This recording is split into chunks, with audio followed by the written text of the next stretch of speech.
आज वह ग्रामीण विकास विभाग पर बोलने का मौका दिया, उसके लिए बहुत बहुत धन्यवाद। मैं हमारे टेबल कर दीजिए। तत्कालीन प्रधानमंत्री मनमोहन सिंह जी का, हमारी राष्ट्रीय अध्यक्षा सोनिया गांधी जी का और हमारे लोकप्रिय मुख्यमंत्री अशोक गहलोत जी का धन्यवाद करना चाहूँगा कि आज ये नरेगा जो चल रही है पूरे हिंदुस्तान में, ये कांग्रेस की देन है और गरीबों के लिए ये एक संजीवनी जड़ी बूटी बनकर काम किया। कोरोना में देखो तो उस समय इस महामारी में नरेगा ने काफ़ी गरीब लोगों को आर्थिक सहायता पहुंचाई। और ये भारतीय जनता पार्टी जो विपक्ष के साथी बड़ी बड़ी घोषणा, बड़े बड़े वादे करते हैं, ये तो मोदी जी ने नरेगा का जो बजट बढ़ाना था वो नहीं बढ़ाया और भी बजट घटा दिया और कई प्रकार के नियम ऐसे कोई कानून लागू कर दिए। इस नरेगा को धीरे धीरे खत्म करना चाहते हैं केंद्र की मोदी सरकार।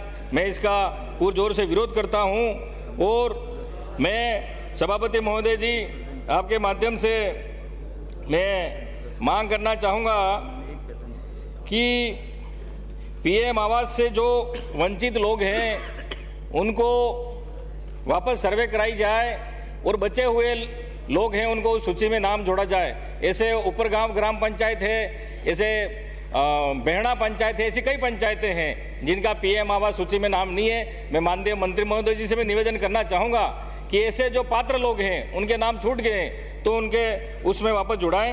और जो एपीएल पास वाले हैं, जो गरीब लोग हैं, जो सर्वे हुई थी उसमें बीपीएल सूची में उनका नाम नहीं है, वापस सर्वे कराकर जो पात्र लोग हैं उनको बीपीएल सूची में नाम जोड़ा जाए। और माननीय सभापति महोदय, मैं हमारे टीएसपी की बात करूंगा। वहाँ जनजातीय बाहुल्य क्षेत्र है, वहाँ उद्योग धंधे कुछ भी नहीं है। सब या तो पलायन करते हैं, सूरत जाते हैं, अहमदाबाद जाते हैं, कोई कारखाने नहीं है। तो वहाँ सरकार ने, हमारे लोकप्रिय मुख्यमंत्री अशोक गहलोत जी ने और मंत्री जी ने 25 दिन तो बढ़ाए। मैं मांग करना चाहूँगा पूरे टीएसपी क्षेत्र के लोगों की ओर से कि कम से कम हमारे टीएसपी को देखते हुए 200 दिन कार्य दिवस बढ़ाया जाए, ये मैं मांग करना चाहूँगा। साथ ही में नरेगा के माध्यम से भूमि समतलीकरण कराया जाए, पशु कैटल शेड बनाए जाएं और व्यक्तिगत जो भी हो फायदे दिलाए जाएं। पुराने कुएं गहरे कराए जाएं, नए कुएं खोदे जाएं और कुएं की पक्की मुंडेर करी जाए। ये नरेगा के माध्यम से निकाले जाएं। मैं नरेगा के माध्यम से जो विलायती जो बबूल हैं सभापति महोदय जी, वो इनके कांटे भी इतने खतरनाक हैं, चुभ जाए तो बिल्कुल उनको हॉस्पिटल में जाना पड़े किसी को। और नीचे कोई न तो घास उगती है, पूरे जमीन को और घेर रखा है। और एक हमारे वागड़ी में जो एक पत्ता आता है वो बिल्कुल खुरदरा, वो बकरी या भैंस या गाय खा जाता है तो उसकी मृत्यु हो जाती है और उसकी चमड़ी भी खुल जाती है, उसको कहते हैं घेबरा। तो नरेगा के माध्यम से जहाँ जहाँ पर भी ये ऐसे जो पौधे हैं जो नुकसानदायक हैं उनको नरेगा के माध्यम से मस्टोल चलाकर ये विलायती बबूल और ये घेबरे निकाले जाएं। माननीय सभापति महोदय जी, आज की महंगाई के ज़माने में मोदी जी ने कहा था अच्छे दिन आएंगे, 2 करोड़ रोजगार दे देंगे, 15 लाख खाते में दे देंगे, लेकिन नहीं आए। लेकिन और तेल का भाव बढ़ा दिया, खाद्य सामग्री का भाव बढ़ा दिया, इतनी महंगाई हो गई। तो मैं इन क्षेत्र के लोगों की मांग है उनके अनुसार प्रति व्यक्ति मजदूरी जो आज उनको 250 रुपये से ऊपर मिलती है तो प्रति मजदूरी उनकी 500 रुपये की जाए और जो मेट और कारीगर हैं उनकी 1000 रुपये की जाए प्रतिदिन। ये मैं मांग करता हूँ सभापति महोदय जी। इसके बाद नेटवर्क की कई समस्या आ रही है।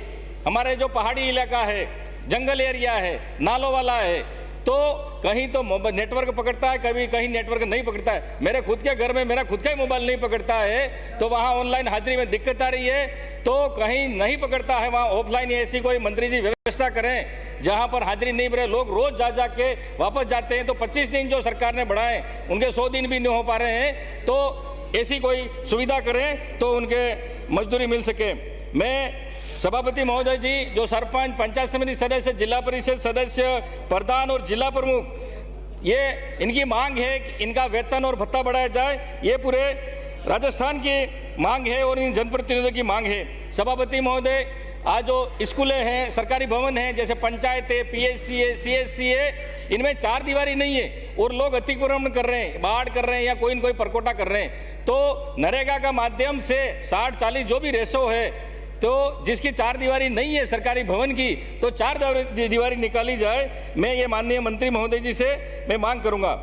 इसके बाद घरों के जो चारागाह भूमि में, बिलाना भूमि पर, जैसे शहर में तो हम पट्टे दे रहे हैं मकानों के, लेकिन गांवों में जो लोग बसे हुए उनको भी पट्टे दिला जाए। डूंगरपुर पंचायत समिति के लिए भूमि आवंटन की गई है गुमानपुरा में। तो मैं माननीय मंत्री महोदय जी से निवेदन करना चाहूंगा कि पंचायत समिति के लिए जो भूमि आवंटन की गई है, तो इसके लिए भवन के लिए आप स्वीकृति करें तो अच्छा रहेगा। उसके बाद लोकप्रिय मुख्यमंत्री जी ने हमारे यहाँ गामड़ी आहाड़ा में तहसील खोली, पाल देवल में तहसील खोली, इसके लिए मैं बहुत बहुत धन्यवाद देना चाहूँगा। और भूमि आवंटन के भी कैंप लगाए, कई लोगों को फायदा मिला, और कुछ बचे हुए हैं वापस पुनः दोबारा भूमि आवंटन का कैंप लगाया जाए और उन पात्र लोगों को उनको दिया जाए। और मैं सभापति महोदय जी आपके माध्यम से सीएम साहब से, सरकार से और मंत्री जी बैठे हुए हैं, इनसे मांग करना चाहूँगा कि गामड़ी आहाड़ा में उसको पंचायत समिति खोली जाए और पाल देवल में भी पंचायत समिति खोली जाए। मुझे बोलने का मौका दिया, इसके लिए बहुत बहुत धन्यवाद। जय हिंद, जय भारत। श्रीमती कल्पना देवी।